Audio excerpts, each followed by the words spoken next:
বাজারে এখন প্রচুর কুল, আর কুলের আচার বানানোর এটাই মোক্ষম সময়। তাই আজকে আমি চলে এসেছি কুলের আচার নিয়ে। নমস্কার বন্ধুরা, ঘরোয়া স্বাদ চ্যানেলে আপনাদের সবাইকে স্বাগত জানাচ্ছি। আজকে আমি একটু নতুন পদ্ধতিতে কুলের আচার বানাবো। তার জন্য প্রথমেই গ্যাসের ওপরে একটা ফ্রাইং প্যান বসিয়ে দিয়েছি। কিছু মশলা আমি এর মধ্যে দেব এবং ভেজে নেব। এই গোটা মশলাগুলোকে শুকনো খোলায় ভেজে গুঁড়ো করে আচারে ব্যবহার করতে হয়, তবেই সুন্দর একটা গন্ধ, স্বাদ এগুলো আসে আচারে। এর জন্য প্রথমে দিয়ে দিচ্ছি 1 টিস্পুন মেথি, 1 টিস্পুন সাদা জিরে,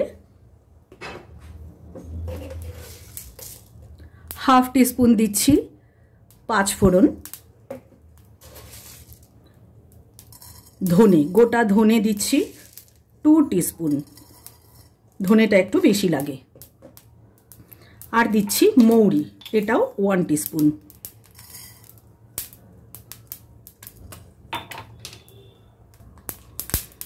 দিয়ে দিচ্ছি গোটা শুকনো লঙ্কা 6টা। এবার এগুলোকে ভালো করে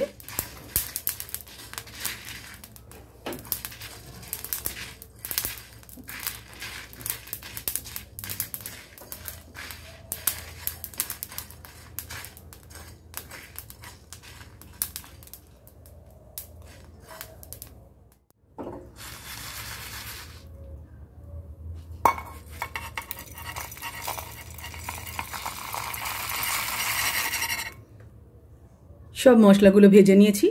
এবারে এগুলোকে গুঁড়ো করে নেব মিক্সিতে।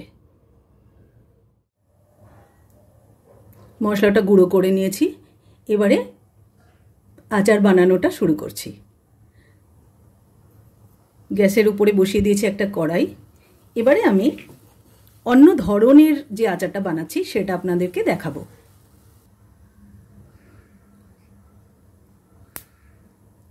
ধরুন আমাদের বাড়িতে নানান ধরনের অনুষ্ঠান হয় এবং সেই অনুষ্ঠানগুলোতে অনেক অনেক মিষ্টি আসে এবং মিষ্টিগুলো খাওয়া হয়ে যাওয়ার পরে তার রসগুলো কিন্তু নষ্ট হয়, আমরা ফেলে দিই। কিন্তু আমি এই রসটাকে দিয়েই এই আচারটা বানাবো এবং এই রসটা কাজে লাগাবো।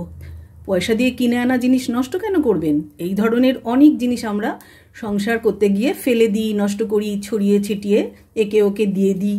কিন্তু সেগুলো যদি নিজের সংসারের কাজে লাগানো যায় সেটা কিন্তু অনেক বেশি সাশ্রয় করে দেয়, তাই না? তো চিনি বাদ দিয়ে আজকে আমি এই রসটাকেই কাজে লাগাচ্ছি।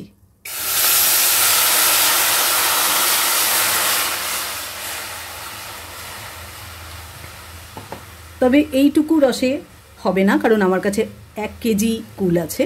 তাই আমি আরও কিছু জিনিস এর মধ্যে দেব। সেগুলো হচ্ছে এইগুলো। পুজো টুজো হয়ে যাওয়ার পরে আমরা কিন্তু এই জিনিসগুলো কাকে দেব, কিভাবে খাবো বুঝে উঠতে পারি না। এত মিষ্টি খেতেও সবসময় ভালো লাগে না। তাই আমি এগুলোও এর মধ্যে দিয়ে আজকে আচার বানিয়ে দেখাচ্ছি যে কিভাবে সংসারে সাশ্রয় করা যায় এবং এই ফেলে দেওয়ার মতন জিনিসগুলো কাজে লাগিয়ে দেওয়া যায়।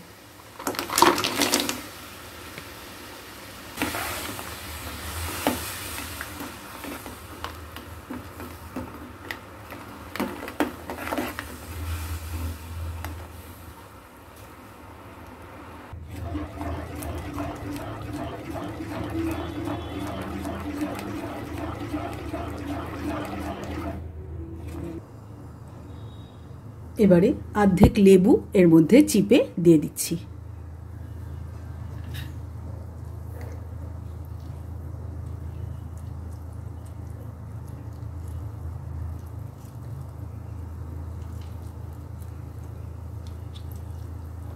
লেবু রস দিলে রসটা পরিষ্কার হবে, এছাড়া এটা কিন্তু প্রিজার্ভ করতেও সুবিধা হবে, অনেক দিন পর্যন্ত এটা ভালো থাকবে।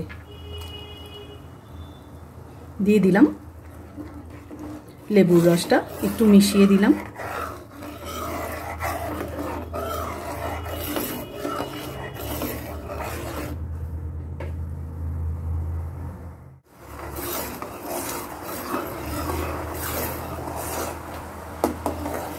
রস একদম রেডি হয়ে গেছে। এবারে আমি এর মধ্যে কুলগুলো দিয়ে দেবো।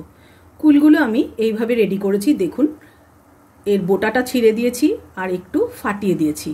এইভাবে কুলগুলোকে রেডি করে নিতে হবে যাতে কুলগুলো খুব ভালোভাবে সেদ্ধ হয় আর ভেতরে সুন্দরভাবে নুন মিষ্টিগুলো ঢুকে যায়।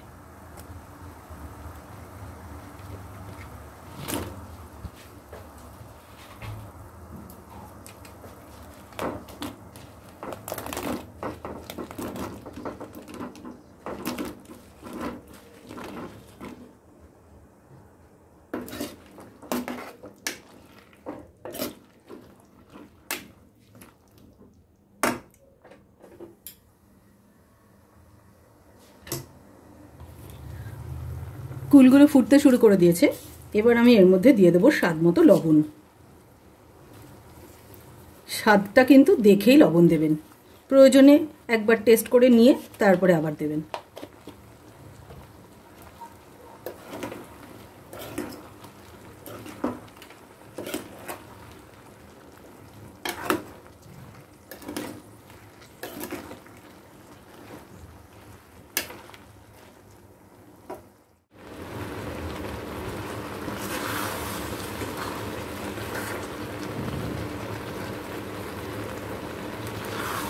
কুলগুলো মোটামুটি সেদ্ধ হয়ে গেছে, দেখতেই পাচ্ছেন সব ভেঙে চুরে একদম মিশে গেছে। এই পর্যায়ে একটু টেস্ট করে দেখে নেবেন নুন আর মিষ্টি ঠিক আছে কিনা। যদি মিষ্টি ঠিক না থাকে তাহলে আরও একটু চিনি দেবেন, কোনো অসুবিধা নেই। রস দিয়েছি বলে যে চিনি দেওয়া যাবে না তা তো নয়, এর মধ্যে চিনি মিক্স করে দেবেন, কোনো অসুবিধা হবে না। এই পর্যায়ে আমি মশলাটা মিশিয়ে দেবো এর মধ্যে।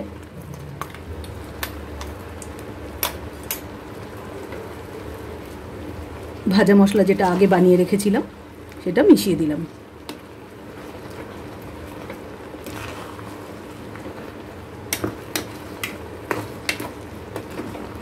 মোটামুটি রেডি হয়ে গেছে, আর একটা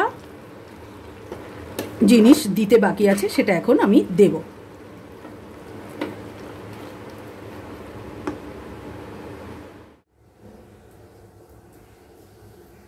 আচারটার এই পর্যায়ে আরও একটা জিনিস ওর মধ্যে অ্যাড করতে হবে, সেটা আমি এখন আপনাদেরকে দেখিয়ে দিচ্ছি। একটা প্যানের মধ্যে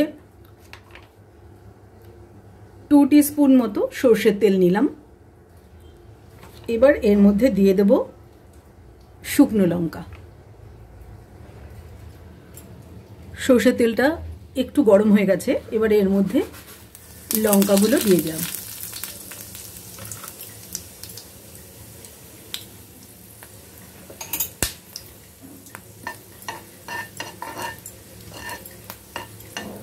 बस बस एकदम रेडी हो गেল লঙ্কাগুলো।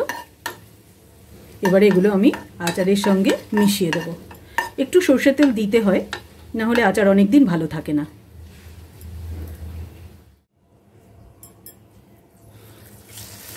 আচারের মধ্যে তেলটা মিশিয়ে দিচ্ছি। ব্যাস আচার কিন্তু একদম রেডি হয়ে গেল।